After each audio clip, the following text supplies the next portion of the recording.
14 साल की उम्र में जब खेलने कूदने की उम्र होती है तब रिश्ता हो गया। उस समय ये सभी की लड़कियां 12-13 वर्ष में ही ब्याह दी जाती थी। शादी का मतलब भी पता ही नहीं होता था। बस ये सोचकर खुश होते थे कि नए नए कपड़े मिलेंगे। माथ ही नहीं तो पिताजी ने बस जो थोड़ा सा घर का काम काज सिखाया वही आता था। शादी का दिन आया और बस सारी रस्मों के बाद विदाई का वक्त भी आ गया। रोते रोते डोली में बैठकर ससुराल पहुंच गई। इतना आलीशान हवेली देखकर मन ही मन बहुत खुश हुई। तभी सासू माँ की आवाज आई, अरे जल्दी से कलश लाओ, बहू आ गई। और मैंने घूंघट की आड़ से अपनी सास को देखा। आंखों से एकदम सख्त मिजाज की लग रही थी। मुझे सच मानो थोड़ा डर गई थी उन्हें देखकर। सारी रस्में खत्म होते होते रात हो गई। बिस्तर पर लेटते ही नींद आ गई। सुबह सुबह नौकरानी ने आकर जगाया था कि चलो रसोई बनाने की रस्म है। तैयार होकर रसोई में गई और खीर बनाई। सबने तारीफ भी की पर सासू माँ ने कमी निकाल दी। साथ ही साथ हिदायत भी दी कि अब बचपन छोड़कर कुछ काम काज सीख लो। 15 दिन बाद मेरे पति को भी हॉस्टल जाना था क्योंकि वह तब बीए कर रहे थे। खैर अमर भी हॉस्टल चले गए और मैं अकेली रह गई अपनी सास ससुर के साथ पढ़ती। बीच बीच में अमर चिट्ठी लिखते थे पर पहले सासू माँ थी, बाद में मेरे पास आती थी।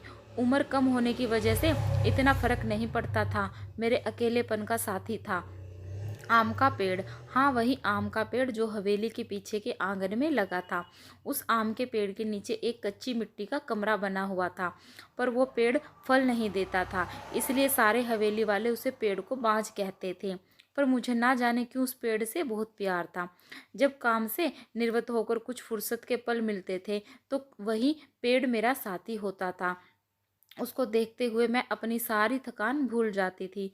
2 साल बीत गए और मैं 16 की हो गई। अमर की भी स्नातक की पढ़ाई पूरी हो गई थी। आज अमर वापस आ रहे थे। सासू माँ सुबह से ही तैयारी में लगी हुई थी। खुद ही रसोई में जाकर जाकर सारा जायजा ले रही थी। मैं भी बहुत खुश थी कि अब मुझे अकेले नहीं रहना पड़ेगा। 16 श्रृंगार के साथ मैं पूर्ण स्त्री की तरह महसूस कर रही थी। आज मांग का सिंदूर कुछ अलग ही लालिमा लिए हुए था। शायद वह लालिमा मेरे चेहरे पर भी दिख रही थी। तभी तो मेरी सास ने मुझसे कहा कि जा अपनी नज़र उतरवा ले, अमर आ गया है। हवेली की हलचल से पता चल गया था मुझे। खाने पीने से निवृत्त होकर सब आराम करने चले गए। अमर भी कमरे में आ गए थे और मैं बस शर्मा से लाल हो ही जा रही थी। तभी अमर ने मुझे तोहफा दिया, एक सुंदर लाल साड़ी। पर मेरे लिए तो अमर का वापस आना ही सबसे बड़ा तोहफा था। इतने ढेर सारी बातें की जिनसे कुछ शिकायतें भी कुछ प्यार था। समय बीतता गया और 2 साल कैसे बीत गए पता ही नहीं चला। अमर और मैं एक दूसरे के साथ बहुत खुश थे। एक दिन अचानक पता चला कि मेरे पिताजी बहुत बीमार हैं। अमर मुझे लेकर तुरंत रवाना हो गए। पिताजी मुझे देखकर बहुत खुश हुए, जैसे मेरे लिए अपनी सांसों को रोका हुआ था।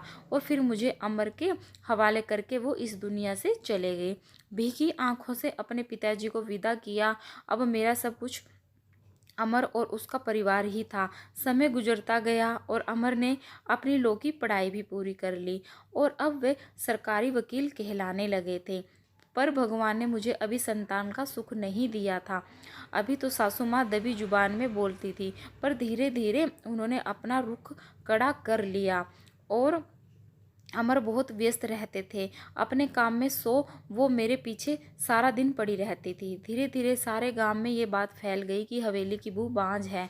तीर की तरह चुभता था ये शब्द, पर कुछ कह नहीं पाती थी, सिर्फ आंसुओं से दिल हल्का करती थी। अमर मुझे दिलासा देते थे पर लोगों का व्यवहार अंदर ही अंदर मुझे खोखला कर रहा था। अभी मेरी उम्र ही क्या थी, सिर्फ 19 साल, और लोगों ने मुझे बांझ बना दिया। बचपन से ही शरीर से दुबली पतली थी मैं। फिर माँ के मरने के बाद ठीक से पालन पोषण भी नहीं हो पाया था। एक दिन अमर जब दोपहर के खाने पर घर आए तो सासू माँ ने फरमान सुना दिया कि हम अमर की दूसरी शादी करेंगे। उफ, इतना बड़ा धोखा अमर कैसे दे सकते हैं मुझे। नहीं, ऐसा नहीं हो सकता। बत्ती बुझा दो, मुझे सोना है। अमर कुछ बातें करनी है आपसे, मैं थक गया हूँ।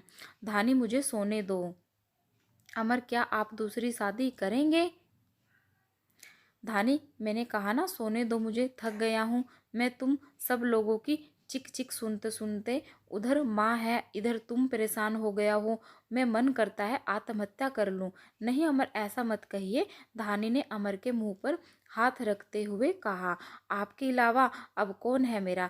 धानी करवट लेकर सारी रात आंसू बहाती रही और जब सुबह उठी तो एक टूटी हुई औरत बनकर, जो मजबूर होकर हर चीज से समझौता कर लेती है, सारी रात यही सोचती रही कि शायद अमर ने भी मौन स्वीकृति दे दी है दूसरी शादी के लिए। पर उसे ये कहाँ मालूम था कि उसकी माँ ने किस हद तक उसे मजबूर किया है दूसरी शादी के लिए। 1 महीने के अंदर ही अमर की दूसरी शादी गेंदा से हो गई। गेंदा अमर की माँ की दूर के रिश्तेदार की बेटी है। धानी अपना सामान उसे पीछे वाले कमरे में रख ले। आज से गेंदा इस कमरे में रहेगी अमर के साथ। सासू माँ ने हाथ नचाते हुए कहा। कैसे छोड़ दूँ ये कमरा। नहीं, ये मेरा कमरा है, जिसे जहाँ जाना है जाए। फिर वह ख्याल आया कि जो ब्याह कर इस घर में लाया है, जब वही मेरा नहीं है तो ये कमरा कैसे मेरा हो सकता है। ऐसे सोचते हुए आंखों में आंसू का सैलाब उमड़ा पड़ा और सिंदूर की डिब्बी और कुछ कपड़े लेकर उस कच्ची मिट्टी के कमरे की तरफ बढ़ गई। सामान एक कोने में रखकर खिड़की पर बैठ गई और उस आम के पेड़ को देखते हुए उसको निहारने लगी। इसे कुछ कम हो जाएगा, किस्मत को हो या कुछ और, कि आज मेरी हालत भी इस पेड़ की तरह हो गई है। अकेला बेसहारा जैसे ये अभी तक अपने अस्तित्व को बचाने में सफल रहा, क्या मैं इसकी तरह अडिग और मजबूत रह सकूंगी, या फिर किसी कमजोर लता की तरह मुरझा जाऊंगी और अपना अस्तित्व खो दूंगी। नहीं, ऐसा नहीं होगा, मैं मजबूत रहूंगी। जब ये बेजुबान पेड़ सबसे लड़ सकता है तो मैं क्यों नहीं। अपने विचार श्रीलंका से बाहर आते ही मैंने अपने आप को संभाला और हर स्थिति से लड़ने के लिए तैयार किया। पर दिन गुजरते गए, मैंने घर के कामों में अपने आप को व्यस्त कर लिया। अपनी कोठड़ी के आसपास खूब सारे पेड़ लगाए और बाकी बचे हुए समय में उन पेड़ों की देखभाल करने लगी। साथ ही उस आम के पेड़ की खास देखभाल करती थी। गेंदा एक सुलझी हुई लड़की है। वो जब भी मुझसे बात करने के लिए आती, मेरी सासू माँ उसे बहाने से बुला लेती। अमर पहले से भी ज़्यादा व्यस्त रहने लगे थे। मुझसे बात तो करते थे, पर एक पछतावा हमेशा उनकी आंखों में दिखता था। शायद मेरी हालत देखकर बुरा लगता था उन्हें, पर माँ के खिलाफ जाने की हिम्मत नहीं जुटा पाते थे। गेंदा के दिन खुशी से गुजर रहे थे और मेरे दिन बस गुजर रहे थे, और देखते ही देखते वो दिन आ गया जब गेंदा ने खुशखबरी सुना दी कि वो माँ बनने वाली है। पूरी हवेली में त्योहार जैसा माहौल हो गया। सारे नौकरों में तोहफे बांटे जाने लगे। मैं भी बहुत खुश थी कि चलो अच्छा है, अब घर में एक नया भी आ जाएगा, नया सदस्य आ जाएगा, मेहमान आएगा। शायद मेरी जिंदगी का सूनापन। गेंदा बहुत कमजोर थी और उम्र भी 16 साल। उसे बहुत तकलीफ होती थी। अब सासू माँ का आदेश था कि उसकी अच्छे से सेवा की जाए, जिससे कि उसकी कमजोरी दूर हो जाए। सारी देखभाल के बाद भी गेंदा का वजन कुछ खास नहीं बढ़ रहा था। एक दिन चिंतित होते हुए मैंने अमर से कहा कि गेंदा को शहर में किसी अच्छे डॉक्टर को दिखलाओ, पर सासू माँ ने यह कहकर मना कर दिया कि हमारे भी बच्चे घर पर हुए हैं और अमर की वही पुरानी आदत कि अपनी माँ के खिलाफ वो जा नहीं सकते थे।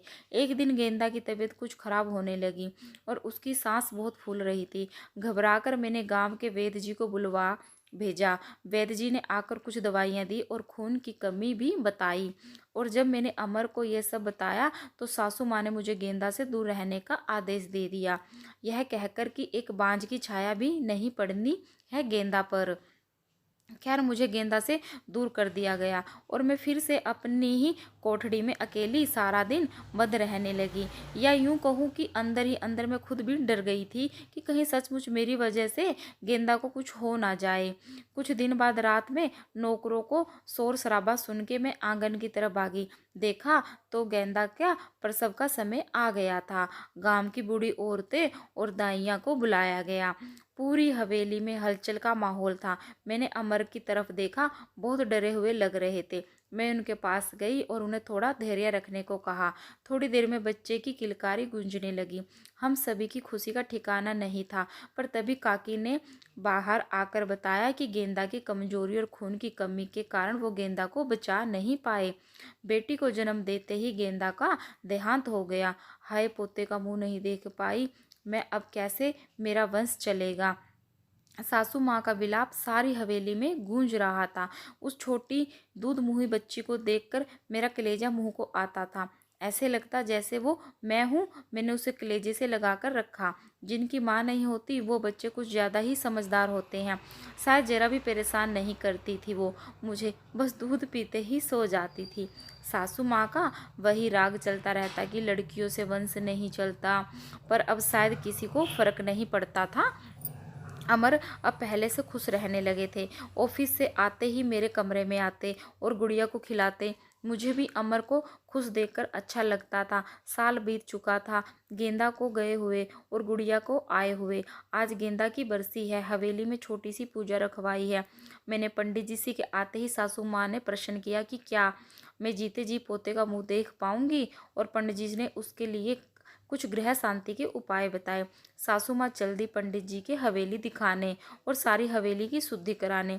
मेरी कोठड़ी के पास गई और पंडित जी को वो बांझ पेड़ भी दिखाई दिया। पेड़ देखते ही पंडित जी का मुंह बन गया और उन्होंने कहना शुरू कर दिया कि इसी मनुष्य पेड़ की वजह से हमारे घर में बेटा नहीं है। जितनी जल्दी हो सके इसे कटवा दो, इसे कटवा दो। और सासू माँ ने तुरंत नौकरों को बुला लिया कि आज ही इस पेड़ को काट ही डालो। मुझे कुछ समझ नहीं आ रहा था कि क्या करूं, कैसे अपने सुख दुख के साथी को बचाऊं। जैसे वे कुल्हाड़ी लेकर पेड़ काटने आगे बढ़ने लगा, मैं फुर्ती से भागकर उस पेड़ से लिपट गई और विनती करने लगी कि पेड़ को छोड़ दो। पर वो लोग नहीं मान रहे थे। मैं रोती जा रही थी पर किसी की तरस नहीं आ रहा था। तभी किसी ने मुझे खींचकर धक्का दिया और मेरा सर पत्थर से टकरा गया। सिर से खून की धार निकल रही थी। ये देखकर अमर से रहा नहीं गया और उन्होंने सबको वहां से हटा दिया और तुरंत मुझे अस्पताल ले गए। मलहम पट्टी के बाद मुझे कुछ होश आया। डॉक्टर साहिबा सामने खड़ी थी और अमर को कुछ समझा रही थी। सासू माँ भी वहीं थी और उनके चेहरे से पता चल रहा था कि उन्हें अपने किए पर अफसोस है। डॉक्टर, क्या अब हम इसे घर ले जा सकते हैं? अमर ने पूछा। हाँ, अब आप इन्हें ले जा सकते हैं, पर ख्याल रखिएगा अब ऐसा दोबारा न हो, क्योंकि ऐसी हालत में ऐसा गिरना ठीक नहीं होता।